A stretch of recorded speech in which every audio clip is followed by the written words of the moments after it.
নির্বাচনের আগেও পরে বিএনপির জন্য কঠিন পরিস্থিতি আসছে। তারেক রহমান লন্ডনে ফিরে যেতে বাধ্য হতে পারেন।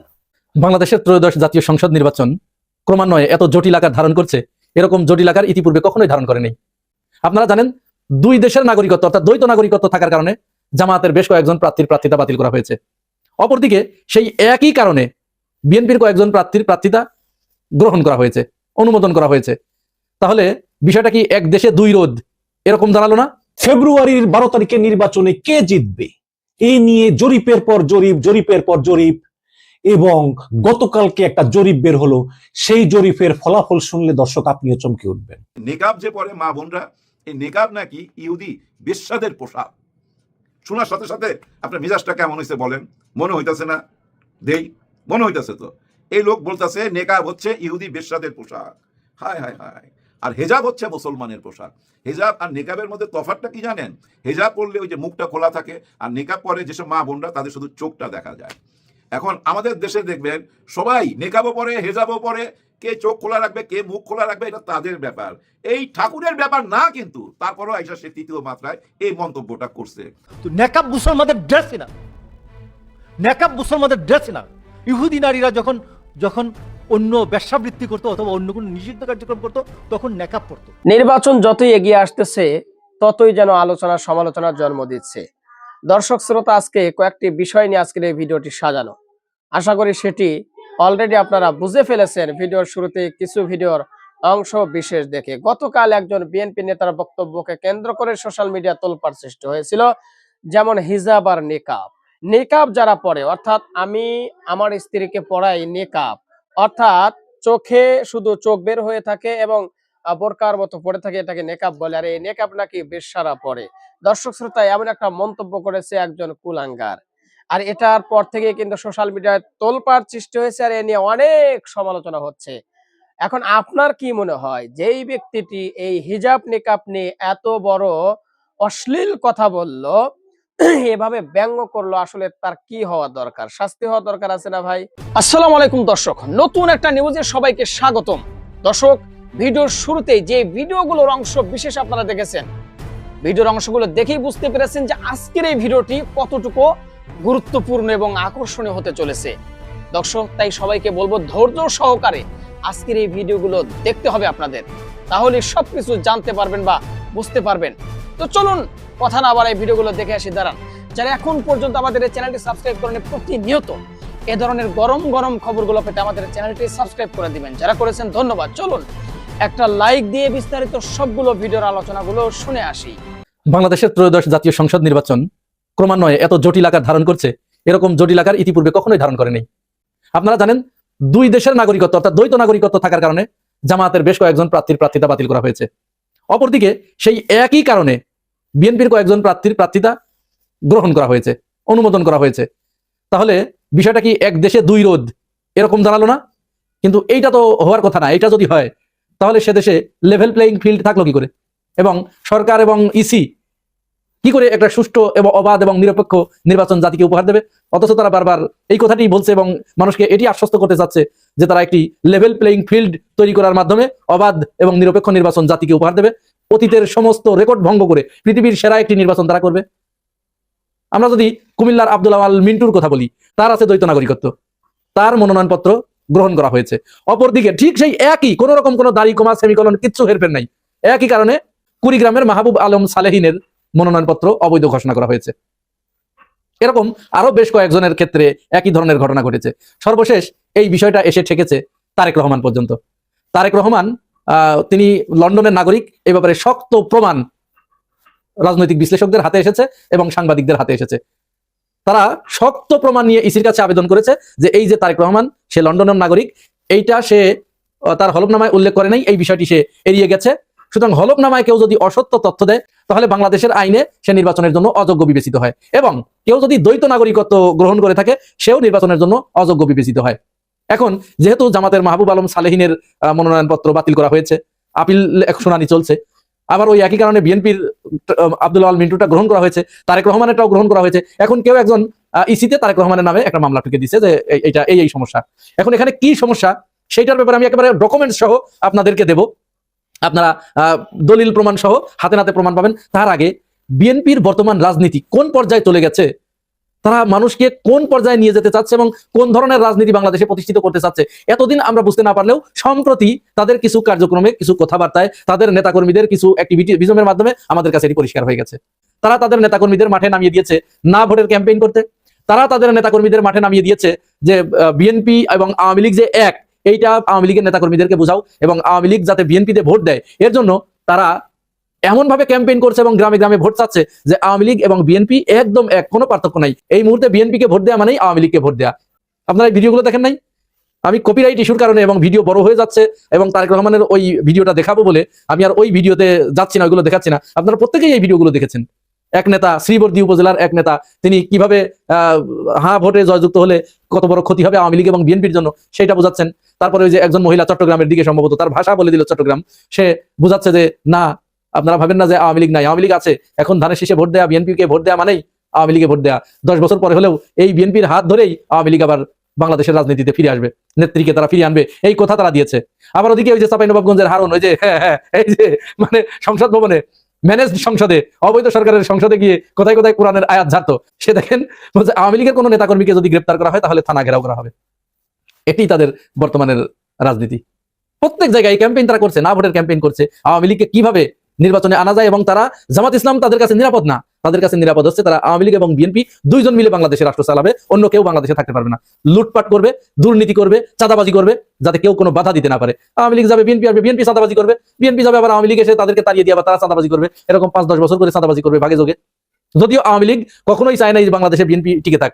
আর এই মেয়াদটা যদি টিকে থাকতো তাহলে আর জীবনে বিএনপি নামক কোনো জিনিস বাংলাদেশে আর থাকতো না। কিন্তু বিএনপি বেমালুম এগুলো ভুলে গেছে। এখন তারা আওয়ামী লীগকে রাজনীতিতে আনার জন্য তাদের নেতা, মানে কেন্দ্রীয় পর্যায়ের নেতারা পর্যন্ত বলছে, হাফিজউদ্দিন আহমেদের বক্তব্য আপনারা শুনেন নাই? বিএনপির কেন্দ্রীয় নেতা তিনি বলছেন যে আমরা সব দলের অংশগ্রহণের নির্বাচন চাই, আমরা চাই আওয়ামী লীগ এবার না হলেও আগামীবার নির্বাচনে অংশগ্রহণ করুক। এই হচ্ছে বিএনপি। বিএনপির প্রত্যেকটি নেতা একই ধরনের কথা বলেছে, অথচ বিগত 17 বছরে আওয়ামী লীগের কোনো নেতা বিএনপির নামগন্ধ শুনতে পেরেছে? তারা বিএনপি নির্বাচনে না আসলে নির্বাচন গ্রহণযোগ্য হবে না, এই ধরনের কথা কোনোদিন শুনেছেন তাদের মুখে? তারা চেয়েছে যে কোনোভাবে বিএনপিকে মাইনাস করে দিতে, বাংলাদেশ থেকে তাড়িয়ে দিতে, অথচ বিএনপি এসে দেখুন কি করছে। হ্যাঁ, এটার অবশ্য কারণ আছে। এর কারণ হচ্ছে আওয়ামী লীগ 17 বছর ধরে প্রত্যেক জায়গায় তাদের লোক রিক্রুট দিয়েছে। আর ধর্ম ব্যবসার কথা তো আছেই, ধর্ম ব্যবসা তো করছেই। যাই হোক, যে কথাটি বলতে গিয়ে, এই যে বিএনপির একজন নেতা সর্বশেষ মোশাররফ হোসেন ঠাকুর, লোকটাকে আমি ব্যক্তিগতভাবে চিনি, তার সাথে আমি কবিতা আড্ডায় একটা প্রোগ্রামে পাশাপাশি বসেছিলাম, আমার তো এখন ঘৃণায় বমি আসছে। সেই লোক দেখুন কি বলছে ইসলাম সম্পর্কে, তাদের অবস্থানটা দেখুন, একটু শুনুন। তো নেকাব মুসলমানদের ড্রেসই না, নেকাব মুসলমানদের ড্রেসই না।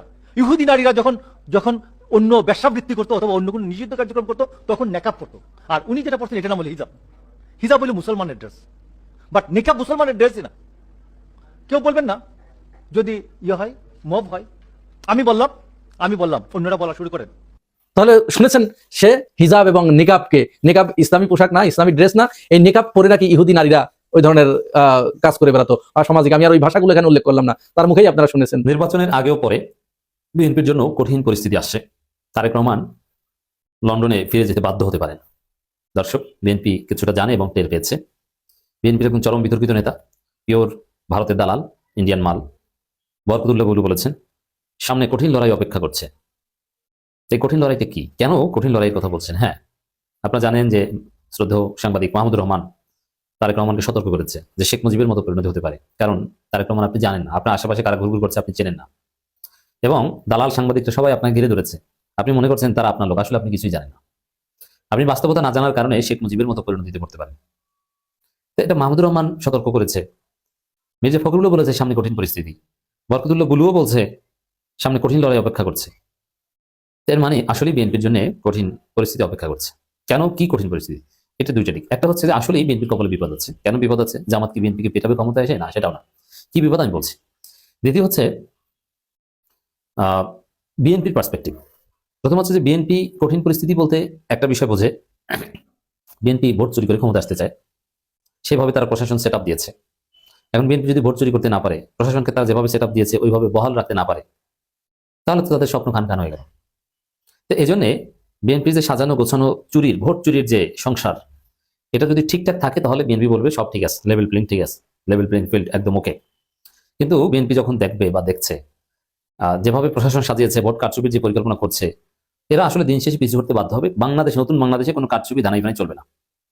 তো বিএনপির কারচুপির সম্ভাবনা শেষ হয়ে গেলেই বিএনপি বলবে পরিস্থিতি ভালো না, তখন ইউনুসকে বলবে নিরপেক্ষ জামাতি অমুক তমুক নানান কিছু অলরেডি বলা শুরু করেছে।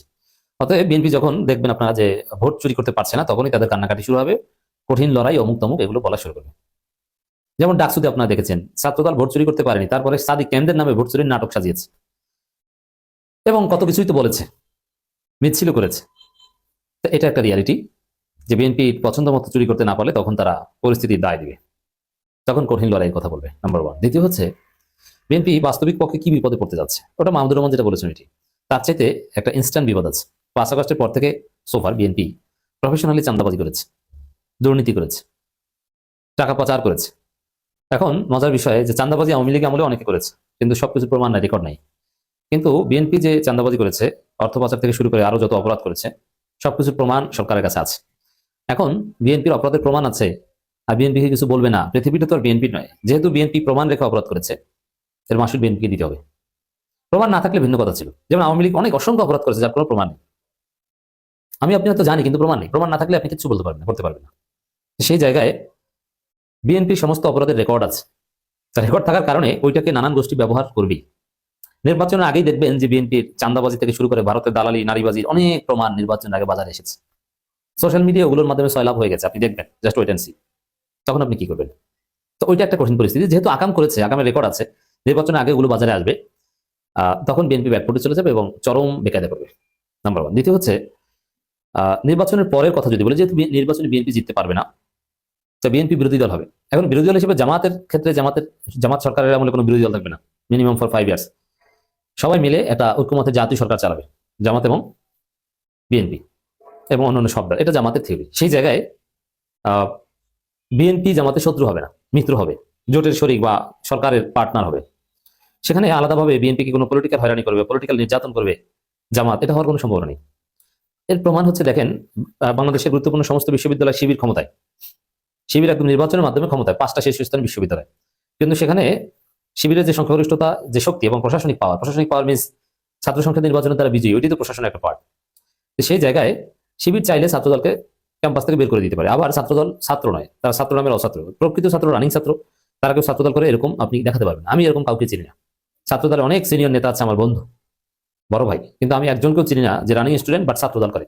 আমি এলাকায় এমন কাউকে চিনি না। আমার বেশ কয়েকজন বন্ধু কলেজ লাইফের এবং ইউনিভার্সিটি লাইফের, তারা ছাত্রদল করে, কিন্তু তারা তো আমার বন্ধু, আমার বাচ্চা তো বড় হয়ে গেছে, তো সেখানে তারা ছাত্রদল করে, এর মানে তারা রানিং স্টুডেন্ট হওয়ার প্রশ্নই আসে না। আমরা শিক্ষক ছিলাম অনেক আগে, শিক্ষকতার ক্যারিয়ার শেষ করে এখন অন্যভাবে আমরা আল্লাহর রহমতে এস্টাবলিশড, কিন্তু তারা এখন ছাত্র রাজনীতি করে। তাহলে বুঝেন যে কোনো ছাত্র রাজনীতি ছাত্রদল করে না। তো সেই জায়গায় দর্শক সব মিলে এই যে বিএনপি অপরাধগুলো করেছে, বিশেষ করে ওসমান হাদি হত্যাকাণ্ড, আবার চাঁদাবাজি করেছে, এরকম আরো মহা অপরাধ এবং অর্থ পাচার, এগুলো জামাত ক্ষমতা আসলে বিএনপি কিছু বলবে না, যেমন শিবির কিছু বলছে না, পিসফুলি কোএক্সিস্ট করছে ক্যাম্পাসগুলোতে, ছাত্রদলকে পূর্ণ অধিকার দিচ্ছে, ওরকম জামাতও বিএনপিকে পূর্ণ অধিকার দিবে, বরং সরকারি রাখবে, কিছু বলবে না। কিন্তু যারা অপরাধ করেছে, যারা চাঁদাবাজি করেছে, অর্থ পাচার করেছে, তাদেরকে তো আর চুমা দিবে না। দর্শক শ্রোতা, আশা করি সবগুলো ভিডিও দেখেছেন এবং সকল বিশ্লেষকদের বিশ্লেষণগুলো মনোযোগ সহকারে শুনেছেন। তো প্রত্যেকটি বিশ্লেষকদের বিশ্লেষণ শোনার পরে আপনারা কি জানলেন, বুঝলেন? আপনাদের মূল্যবান মতামতটা ভিডিওর কমেন্ট বক্সে জানিয়ে দিন। আর হ্যাঁ, পারলে ভিডিওটি শেয়ার করুন। যারা এখন পর্যন্ত আমাদের এই চ্যানেলটি সাবস্ক্রাইব করেনি, প্রতিনিয়ত এই ধরনের গরম গরম খবরগুলো পেতে আমাদের এই চ্যানেলটি সাবস্ক্রাইব করে আমাদের সাথে থাকুন। ইতিমধ্যে যারা অলরেডি সাবস্ক্রাইব করে দিয়েছেন সবাইকে অসংখ্য ধন্যবাদ জানিয়ে ভিডিওটি এখানে শেষ করছি। ভালো থাকবেন সবাই, আল্লাহ হাফেজ।